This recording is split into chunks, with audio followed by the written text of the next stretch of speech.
Hello everyone, thank you for being with me today for this release of information like you've never seen released here at the Sheriff's Office before.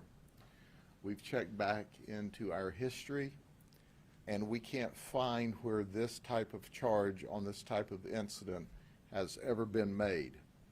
But before we talk about the charge, let me go back in time and tell you about Mrs. Bruno here. She's 47 years of age. In December, she had a crash on Interstate 4 where she ran off of the road and she sideswiped the victim's truck. The victim and another vehicle had been involved in a minor crash and was off on the side of the road. The victim was standing beside the door when Mrs. Bruno, because she was so drunk, could not keep her car on the road. She sideswiped the truck, hitting our victim and killing him. She was arrested. She was charged, among other things, with DUI manslaughter, which is a felony of the second degree. She had a breathalyzer of .20. Our traffic homicide team, which is simply the best, the very best, began their background investigation. And the goal is to go back and say, what was Mrs. Bruno doing from the second of the crash back? And here's what our detectives, traffic detectives, determined. She, by the way, worked at a school as administrative support. I believe she was a secretary. Had arrived at Brulin's bar about 4 o'clock in the afternoon on this particular day, and she had began to drink. And she met a friend there, and the friend had also drank there as well. And then from there we determined she and her friend went over to Lucky's, where she continued to drink. So she started drinking, that we know of, at about 4 p.m., and she left Lucky's bar at about 7:40 p.m. So you can see, for an extended period of time, 3.5 hours, she was partaking of alcoholic beverages. We have some video clips for you to see of her in those two establishments. She was blasted when she left Lucky's bar. She was drunk, D-R-U-N-K, capital drunk. She was smashed. So she went over to the Wawa gas station and she went inside to order a sandwich.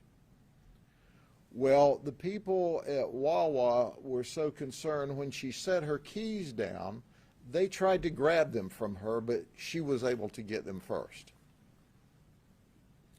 They delayed building her sandwich and they called the Lakeland Police Department. In the meantime, she went to the bathroom and apparently threw up all over herself and dropped her keys, and she came back out. The Lakeland police arrived and determined exactly what I've said to you. She was ripped. So they said, well, can I call a friend? We got to get you home. The Lakeland police didn't see her in actual physical control. The keys were on the bathroom floor. They had later been picked up, by the way, of another customer and taken back to the Wawa clerk. So congratulations to the Wawa clerk for notifying the Lakeland Police Department. The police department said, hey, you cannot drive. And she said, well, let me call a friend. She called Michelle English, who's 45. Michelle English was the person that was at the bars with her earlier today. When Michelle arrived, from every indication, she was not intoxicated. So she was sober. The police officers who were there said, look, we'll let you take Miss Bruno home, but you've got to take her directly home and make sure she does not operate a motor vehicle. She is in no condition to drive. Michelle English said, okay, no problem. They left Bruno's car at the Wawa. They said, yeah, you can leave your car here. And the Wawa people actually kept the keys so that Mrs. Bruno wouldn't have them and they wouldn't be in possession of Michelle English. The police left after they saw Michelle leave the premises with Lucretia Bruno. As soon as the police left, Michelle came back.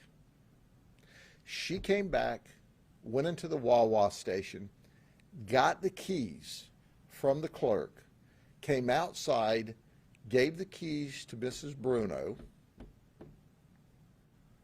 and watched Mrs. Bruno drive off. 7 miles and 9 minutes later, Mrs. Bruno ran over and killed our victim on Interstate 4. Our detectives obtained an arrest warrant for culpable negligence manslaughter, and yesterday we arrested Michelle English. She lives in Hillsborough County, and we booked her into the Hillsborough County Jail. She directly contributed to the death of our victim by allowing Mrs. Bruno to have those keys and to drive away from the Wawa station despite the fact she was intoxicated, she was smashed, she was ripped, she was drunk, she was everything you could think of. So, now she's facing a second-degree murder charge, just like Lucretia is facing a second-degree murder charge. Heck, who knows? Maybe they can both plead guilty and go to the same prison and have some conversations like, that was really stupid of me to give you those keys. Well, you knew I was drunk. You should have never done it. Maybe they can go to state prison together. But our goal is to see that Michelle English goes to state prison. Our goal is to see Lucretia Bruno go to state prison. But you know what? No matter how long they go to state prison for to pay for their horrific, outrageous conduct, none of it will bring our victim back. Our victim was just doing the right thing. He was involved in a minor crash. He was working with the other person who was involved in the crash. And because of Michelle English's crazy, uncontrolled decision, our victim's dead today. Are there any questions? Are you all releasing the identity of the victim? No, we're not, absent the permission of the family, and they've not given us permission because he is the victim of a criminal act and that his identity is protected by Marcy's law. If the family gives us permission, we'll be more than happy to release it. But at the end of the day, we can't ever remember when we've brought this charge for this set of circumstances, and they've reviewed this all the way back into the 50s, as I was told yesterday. So in 70 years, Michelle English gets the trophy of the criminal charge that's never been brought under this set of circumstances before. Did she at all indicate why she thought it was an okay decision to get the keys to the phone? The only information she gave to us was lies. And, oh, I didn't do this and I didn't do that. And our detective showed her the video where she helped her drunk friend in the bars and stuff because she was so drunk she's staggering around. So she was with her and watched her get progressively drunk as the evening went on. And when she was called to pick her up, she knew how much she'd been drinking. She was with her. So there you go. Was there a 911 call made from the scene of the accident, the side swipe of the truck, or anything that you're going to release? We're going to have the information that we can release and give it to you in a few minutes. I don't know if we have the 911 tape. And if we're not releasing it, I think there's part of it that we can release, but Scott will have to call that.